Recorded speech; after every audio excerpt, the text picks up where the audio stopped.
Hey, what's up, guys? So I just kind of wanted to take a couple minutes, get everybody caught up to speed on what's going on in my life. I've been getting a lot of questions and figured I'd just make a second video and answer some of the things that I've been receiving. I first wanted to say I'm humbled by the response that my video got. It's been viewed millions and millions of times. People all over the country have been calling me, texting me, sending me emails, comments, and the overwhelming majority of it has been positive. And so I think that's pretty cool because my whole thought process on making that video was trying to bridge the gap between law enforcement and the public. And I've seen both sides with open arms willing to embrace that. And I think that's a step in the right direction. So that's pretty cool.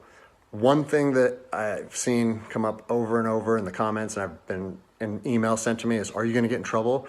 What happened to you? Or is there any discipline any discipline taking place? And so I figured I'd take a chance and give you a little synopsis of the last 3 days of my life after posting that video. So I posted the video on Tuesday, was it May 5th? And it took it took a day or two before it really started getting a lot of traction. But the next morning when I woke up on the 6th, I think it was only at a few thousand views. And I had received a message from my command saying, wow, Greg, what a powerful message. We agree with that 100%, well done. And that was actually a relief for me because I was like, great, I know that it's risky putting something out like that, but I felt like it was so grounded in integrity and liberty that no one would have an issue with it. So that was a relief. And then fast forward 3 hours later, I get another phone call from my command and it said, hey Greg, the video's up to 400,000 views. It's time to pull the plug on this thing. And I immediately, it kind of caught me off guard because I said, why would we want to pull the plug on something that was already acknowledged as a good and powerful message from one law enforcement officer to others? And I said, yeah, that doesn't really make sense to me. I think maybe we should embrace this message and we should share this with other officers. And he said, listen, it's not up to me. I have been directed to tell you to take the video down, and I need to know if you're going to take the video down. And I said, no, I can't take the video down. Because if you listen to my first video, the whole message that I was trying to share with people and impart on them is, if you believe in something in your heart, you have to stand by that conviction, even if it costs you everything. And like I said last time, I have 3 little kids. I have this house. I have another house. I cannot afford to lose my job. But after putting that message out there and sharing that with America, and it was so well received, I can't then just say, even though that's what I believe, I'm going to take a step back. I'm going to retract my words, and I'm going to allow my command to prevent me from sharing my heart and my truth. And I said, so with that in mind, sir, I can't take the video down. And, I didn't know where this was going to go. And I immediately started thinking about, what are they going to try and gig me on? What did I do wrong? What policy did I violate? And I got called back a couple hours later. And by this time, it was skyrocketing. Everyone in the agency was seeing it. Cops from when I was an officer down in Los Angeles, they were contacting me. I got a call and it said, listen, the video needs to be taken down right now and you need to accept a letter of reprimand. Or we're going to take a very different approach to this if you say no again. Well, I'd already put myself on that hill, and I had to be willing to die on that hill. They said they determined the video was a violation of policy, and that if I wouldn't take it down, that allegations would be made against me, and so on and so on. And so I told them, no, I'm not going to take it down. You do what you need to do. But the principle of it is rooted in truth, and it was a positive message that was received by millions and millions of people. If you want me to take it down, I have to respectfully refuse. And it was interesting because they kept citing different policies, like, oh, it was the social media policy, or some of your equipment may have been identifiable.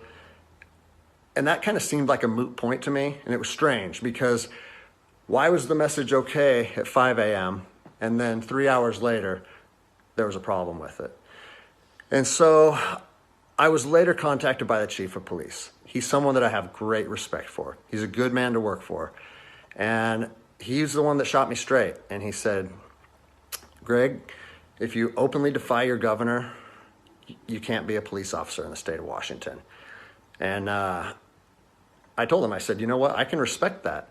And if I were in your office, I would shake your hand, respectfully disagree, and say, maybe I'm not meant to be a police officer in the state of Washington then. And here's my thoughts on that, okay?